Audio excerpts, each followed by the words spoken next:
A Christian quote said, एक मसीह कहावत में कहा गया है, we are safe not because of the absence of problems, हम सुरक्षित है इसलिए नहीं कि खतरा नहीं है, but because of the presence of God in our lives. लेकिन इसलिए क्योंकि परमेश्वर की उपस्थिति हमारे जीवनों में I है। was listening to a popular Bible teacher मैं एक जाने माने पवित्र शास्त्र के शिक्षक को सुन रहा था, who said, when I was in the pit, जिन्होंने कहा कि मैं जब खड्डे में था, खाई में था, I cried out to God मैंने परमेश्वर को पुकारा and said unto God, God, come and rescue me. और मैंने उनसे कहा कि परमेश्वर आकर मुझको यहाँ से निकाल, But he didn't. लेकिन उन्होंने नहीं किया I ऐसा। asked, why God, why you didn't save me? फिर मैंने पूछा कि परमेश्वर आपने मुझे बचाया क्यों नहीं, निकाला क्यों नहीं? God answered back saying, परमेश्वर ने जवाब दिया और कहा, I wanted you to learn in that pit, my grace is sufficient for you. उन्होंने कहा कि मैं चाहता था कि तू सीख ले कि उस खाई में, उस खड्डे में भी मेरा अनुग्रह तेरे लिए The काफी है। Bible is full of examples of men and women who were in the pit.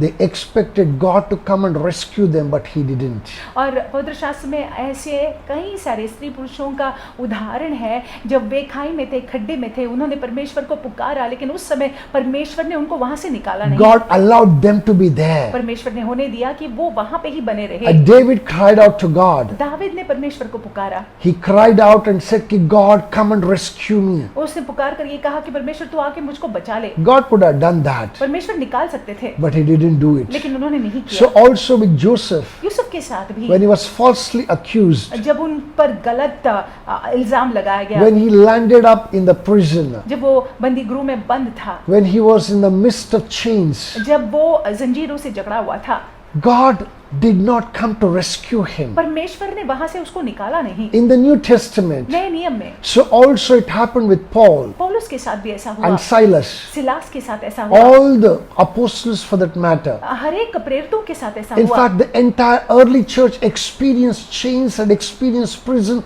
experienced persecution. आदि की कलीसिया ने जंजीरों का अनुभव किया, कारागृह का अनुभव किया, उन्होंने सताव का अनुभव किया। In the midst of it all, that God did not come to rescue them. ये सारी चीजों के बीचों बीच परमेश्वर ने उन बातों से उनको छुड़ाया नहीं, But one thing that he did, लेकिन परमेश्वर ने इस बात को he किया, allowed his grace to be made sufficient for them to overcome their problems. परमेश्वर ने होने दिया कि उनका अनुग्रह, परमेश्वर का अनुग्रह इन लोगों के लिए काफी हो जाए, ताकि ये लोग जो है उन परिस्थिति से बाहर निकल I कर want आए। us to open our Bibles to Daniel chapter 6 verse 27. हम चाहते हैं पवित्र शास्त्र में हम देखेंगे दानियल की किताब 6 अध्याय 27वां वाक्य। This is not the statement of Daniel, ये दानियल का वाक्य नहीं है, but this is the statement of the king.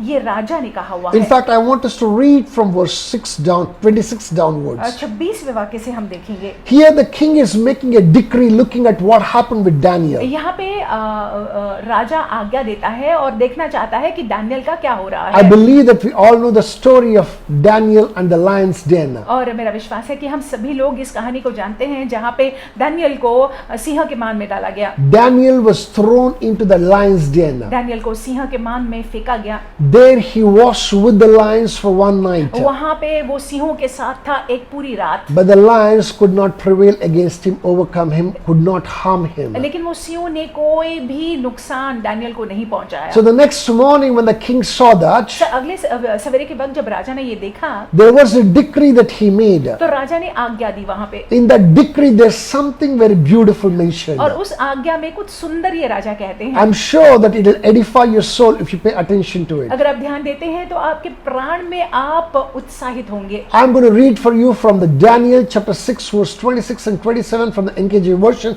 and it says, I make a decree that in every dominion of my kingdom men must tremble and fear before the God of Daniel. लिखा हुआ है कि मैं यह आज्ञा देता हूँ कि जहाँ जहाँ मेरे राज्य का अधिकार है, वहाँ के लोग दानियल के परमेश्वर के सम्मुख कांपते और थरथराते रहे। A pagan king making a decree like this. एक अविश्वासी राजा ऐसी आज्ञा दे रहा है, He calls the Most High God as the God of Daniel. और वो इस सर्वोच्च परमेश्वर को दानियल का परमेश्वर करके संबोधित करता He है। says that if you don't fear me, it's okay, but you must tremble and fear the God of Daniel. और ये राजा कह रहा है कि मुझसे भय मत खाना, लेकिन दानियल के परमेश्वर के सामने कांपना और थरथराना। Look at his confession further down. He says, for he is the living God and steadfast forever. His kingdom is the one which shall not be destroyed, and his dominion shall endure to the end. क्योंकि जीवता और युगान युग तक रहने वाला परमेश्वर वही है, उसका राज्य अविनाशी और उसकी प्रभुता सदा स्थिर रहेगी। Listen to this. A spirit-filled Christian says this.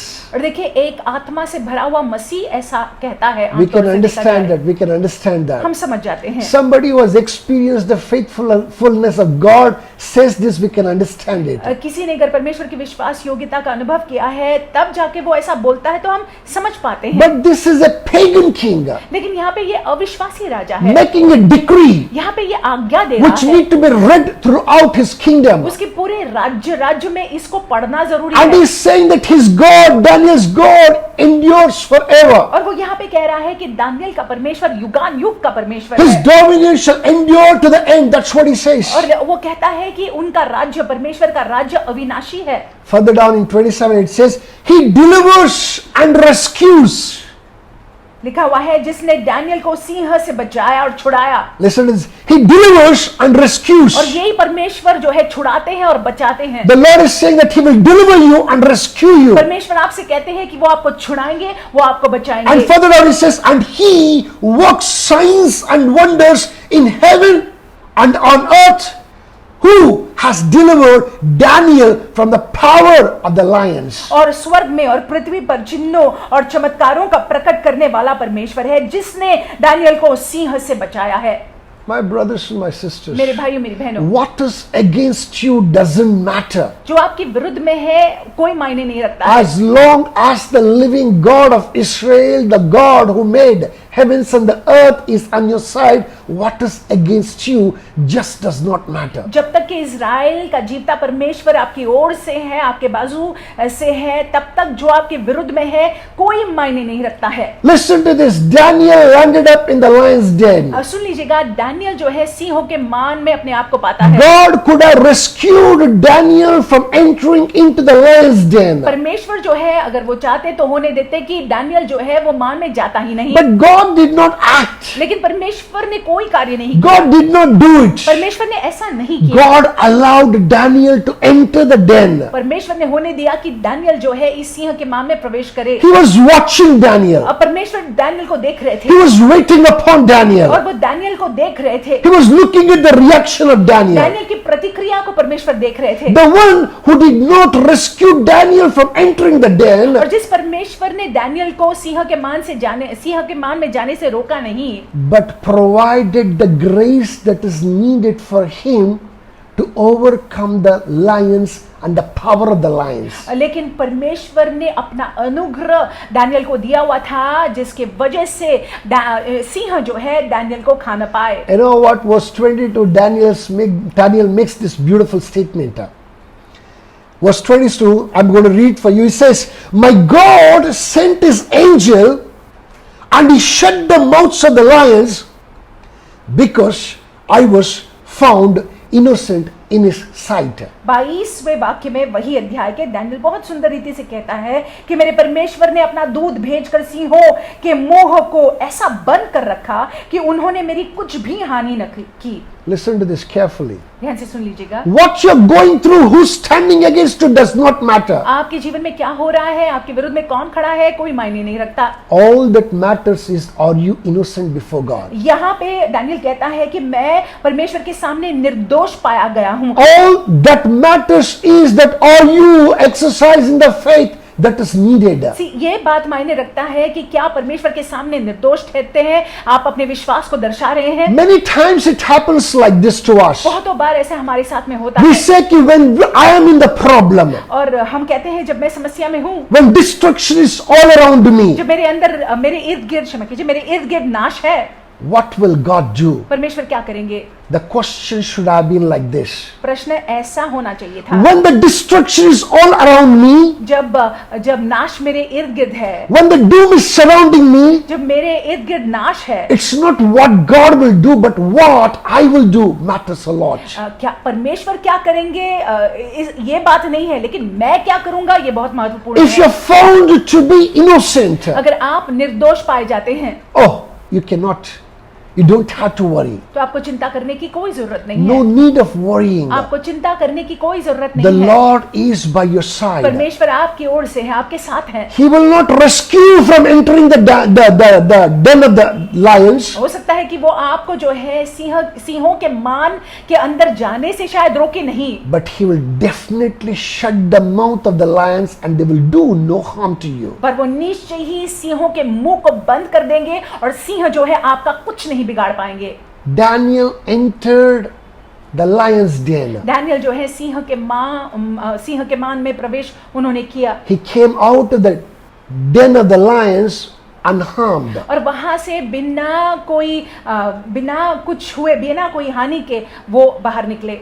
He prospered from that day on. उस दिन से उनकी बढ़ोतरी होने लगी, His promotion came and he got to the next level. उनकी बढ़ोतरी हुई और वो अगले आयाम में या अगले स्तर पर आ गए। His testimony established. उनकी गवाही जो है स्थापित हुई He was a man that everybody looked up to. और वो ऐसे व्यक्ति बन गए जिनको हर कोई देखते थे। His power was in his faith. His power was in leaning on the Lord in all his weakness. और उनका सामर्थ जो है परमेश्वर में विश्वास रखने से आता था, उनका सामर्थ जो है अपनी दुर्बलता में परमेश्वर पर टेका लगाने से आता था। I have no idea which problem that you're going through. कोई कल्पना नहीं है कि आप कौन सी समस्या से गुजर I रहे have हैं no clue which lion's den that you landed yourself in. और कोई मालूमात नहीं है कि आप सिंह के कौन से मान में है अपने आप को पाते हैं। But I can confidently say this. लेकिन मैं ये विश्वास के साथ कह सकता हूँ, If you put your faith in him, यदि आप अपना विश्वास परमेश्वर पर रखते हैं, I repeat, if you put your faith in the one who's your maker, यदि आप अपना विश्वास उन पर रखते हैं जिन्होंने आपको बनाया हुआ if you है, call upon his name, यदि आप उनके नाम को पुकारते हैं, if you look unto him, यदि आप उनकी ओर देखते हैं, he is able to deliver you from the power of lions. तो वो सक्षम है कि सिंहों के सामर्थ्य से आपको बचा सकते He हैं। will establish your testimony. वो आपकी गवाही को स्थापित रखेंगे, He will cause you to prosper. होने देंगे कि आपकी बढ़ोतरी हो, He will give you all the authority that is needed. और वो आपको सारी अधिकार को दे देंगे। You will be known as a man of faith. आप विश्वास के पुरुष करके जाने जाएंगे। Your name shall be written in the book of life. आपका नाम जीवन की किताब में दर्ज रहेगा।